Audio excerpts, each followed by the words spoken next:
Assalamualaikum warahmatullahi wabarakatuh. Salam Borap Mania.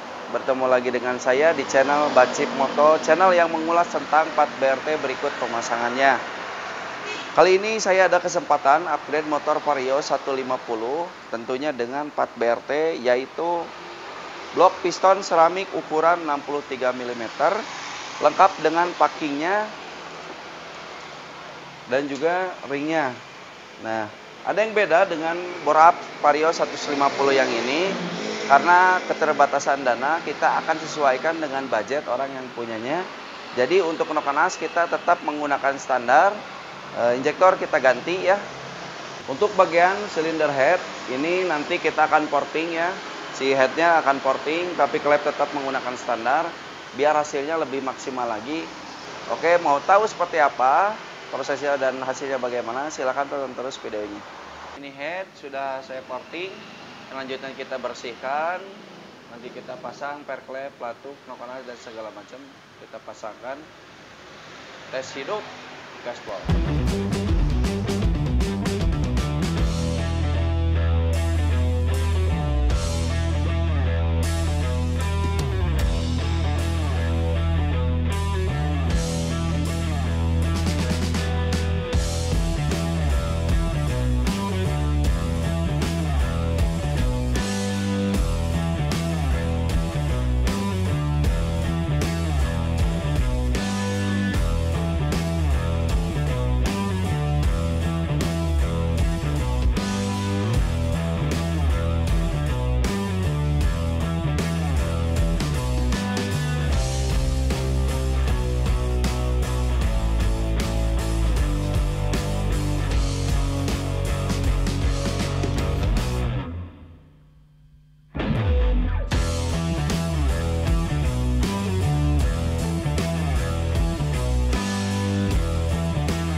Oke, Borap Vario 150 menjadi 180 dengan dana yang cukup minim ya, tapi aman. Saya akan menjelaskan suatu hal. Boleh dilihat sini.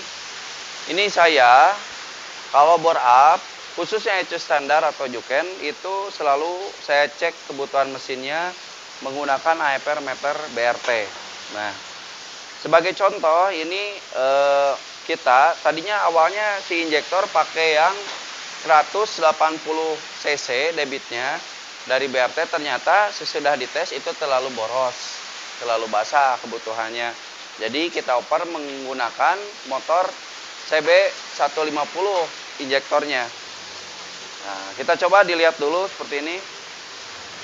Nah, nilai AFR, ya untuk AFR-nya sendiri, sebagai informasi, untuk AFR itu semakin gede angkanya semakin irit dan semakin kecil itu semakin boros. Tapi ada patokannya, biasanya yang ideal itu adalah 12-13. Ekonomi itu sampai 14,5 dan boros itu biasanya dari 11 ke bawah. Kita cek dulu ya.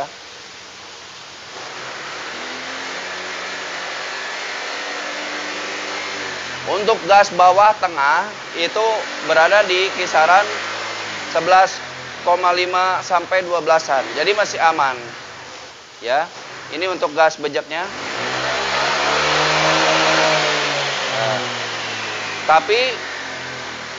tapi untuk gas bejek itu pada akhir RPM-nya sekitar 8.000-9.000-an itu terlalu basah 10,7. Nah, ini jadinya saya akan jelaskan juga sebetulnya untuk bensin pada ECU standar itu bisa diiritkan dan diboroskan. Cuman irit borosnya itu segrup, jadi nggak bisa bawahnya dibikin irit, nggak bisa, atau atasnya dibikin irit nggak bisa. Jadi kalau dibikin irit semua berlaku dari bawah sampai atas itu terkoreksi semua. Jadi intinya kalau pakai ECU standar itu nggak bisa koreksi per bagian. Jadi koreksi satu ikut-ikutan semuanya gitu. Jadi maksud saya begini. Misal dengan ECU standar kita cek dengan menggunakan AFR meter, misalkan bawahnya kurang boros tapi atasnya bagus. Nah, kalau seumpamanya dikoreksi dengan menggunakan ECU standar, khususnya Honda, itu akan ke bawah semuanya. Jadi atasnya makin irit, bawahnya malah jadi bagus, begitu. Nah, kita akan demokan ya. Nah, oke, kita akan demokan.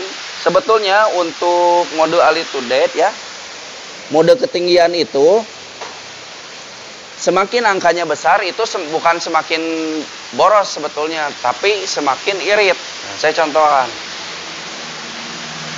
contohkan dulu. Ini pada mode pertama ya, mode 1. Saya pindahkan ke mode 2. Bisa dilihat di sini.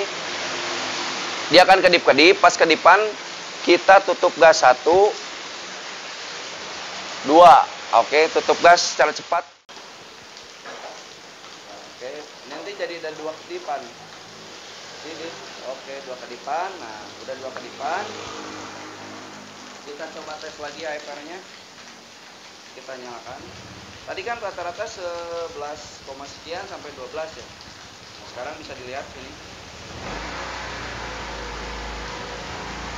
Oke. Deket aja sini. Oke, ini berubah jadi irit ya. Oh.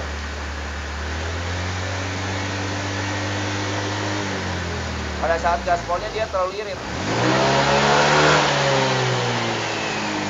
Jadi ada jedanya sedikit ya.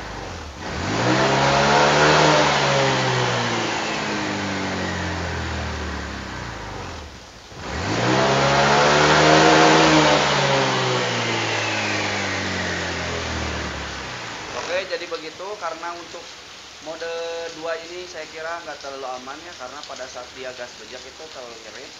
Jadi kita pakai mode yang pertama aja. Nah, jadi gitu untuk setting ketinggian itu sebetulnya semakin tinggi angkanya itu semakin irit. Jadi semakin irit. Jadi sebetulnya bisa diboroskan. Biasanya kalau Anda pakai injektor yang gede, kalau injektor yang gede biasanya si modenya mintanya yang gede juga biasanya. Ngakalinya seperti itu.